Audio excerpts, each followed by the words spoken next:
నెదర్లాండ్స్తో జరిగిన మ్యాచ్లో team India allrounder శివం దుబే తన విశ్వరూపం చూపించాడు.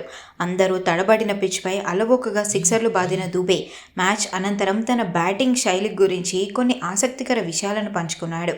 నాకు సిక్సర్లు కొట్టడం అంటే చాలా ఇష్టం, కానీ నేను ఎప్పుడు గుడ్డిగా ఆడనని దుబే స్పష్టం చేశాడు. మ్యాచ్ పరిస్థితులను బట్టి పిచ్ ఎలా ప్రవర్తిస్తుందో అర్థం చేసుకున్న తర్వాతే గేర్ మారుస్తానని చెప్పాడు. నెదర్లాండ్స్ ఆఫ్ స్పిన్నర్ వరుసగా 4 డాట్ బాల్స్ వేసినప్పుడు కూడా తాను కంగారు పడలేదు. ఆ తర్వాత స్కోర్ను కవర్ చేయగలననే నమ్మకం తనలో ఉందని దుబే తెలిపాడు. అహ్మదాబాద్ పిచ్పై బంతి కొన్నిసార్లు స్కిడ్ అవ్వడం, మరికొన్నిసార్లు లో బౌన్స్ రావడంతో బ్యాటింగ్ కష్టంగా అనిపించిందని దుబే అన్నాడు. బౌలర్లు నన్ను బోల్తా కొట్టించడానికి యార్కర్లు వేయరని నాకు తెలుసు. వాళ్ళు షార్ట్ బాల్స్, స్లోవర్ బాల్స్ వేస్తారని ముందే ఊహించి వాటి కోసం సిద్ధంగా ఉన్నానని తన ప్లానింగ్ గురించి వివరించాడు. మిడిల్ ఓవర్లో రన్ రేట్ను పెంచడమే తన బాధ్యత అని కెప్టెన్, కోచ్ చెప్పినట్లుగా దుబే తెలిపాడు. కానీ వెంటనే చెలరేగకుండా ఇక కొట్టాల్సిన సమయం వచ్చింది అని అనిపించినప్పుడే భారీ షాట్లకు వెళ్తానని దుబే చెప్పుకొచ్చాడు.